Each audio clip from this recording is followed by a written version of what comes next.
আসসালামু আলাইকুম। Blood pressure, gastric, IBS, পেটের যে কোনো সমস্যার জন্য আপনারা এতদিন আমাকে কমেন্ট করে আসতেছেন কি খাবো এই যে দেখেন আমি এভাবে নিই না, জাস্ট আপনাদেরকে দেখানোর জন্য আমি এই জিনিসটা এভাবে নিয়েছি।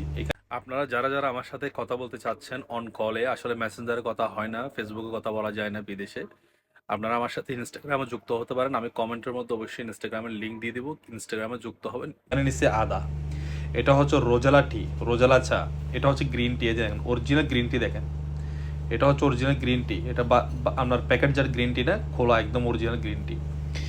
এখানে জিরা আছে, আজওয়াইন আছে, সঁফ আছে, মেথি দানা আছে। এই যে দেখেন মেথি দানা, মেথি দানা আবার ভালো করে শুনেন, জিরা, মিষ্টি জিরা যেটা সেটাও আছে, আমরা নর্মাল জিরো আছে, আজওয়াইন আছে, মেথি দানা আছে, আর এটা হচ্ছে লবঙ্গ। এই চাটা যদি আপনি খান, আপনার ব্লাড প্রেশার কন্ট্রোলে থাকবে, ডায়াবেটিস কন্ট্রোলে থাকবে, আপনার এই হার্টের মধ্যে যে ব্লক, কোষ্ঠকাঠিন্য, তারপর আপনার যে ইনডাইজেশন, গ্যাস্ট্রিকের সমস্যা, এগুলো সব ঠিক হয়ে যাবে। তবে শর্ত একটা, আজে বাজে খাবার খেতে পারবেন না, সোজা কথা। এবার এই সবগুলো আমি এখন পানি ঢেলে দিব, এবং এটাকে আমি এতটুকু জ্বালাবো, জ্বালাইতে জ্বালাইতে 1 কাপ যখন হয়ে যাবে তখন আমি এটাকে পান করব। এখানে একটা জিনিস দেওয়া আছে, সেটা হচ্ছে গুড়। যেহেতু আমার ডায়াবেটিস না, সেজন্য আমি মিষ্টির জন্য একটু করে গুড় দিলাম।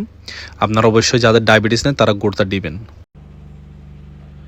রেডি হয়ে গেল আমার অরিজিনাল অর্গানিক চা। এই একটা চা আপনাকে যে কি পরিমাণ বাছাই দিবে, কতগুলো রোগ থেকে যে বাছাই দিবে বলার বাইরে। আমি দীর্ঘ 3 বছর ধরে খাচ্ছি, দীর্ঘ 3 বছর ধরে। তবে অবশ্যই যাদের আলসার আছে তারা আলসার ঠিক করে তারপর খাবেন, আলসার থাকা অবস্থায় খাবেন না। খেতে কিন্তু অনেক সুস্বাদু। আপনি মনে করেন এতে খেতে হয়তো অনেকটা বাজে না, মোটেও না।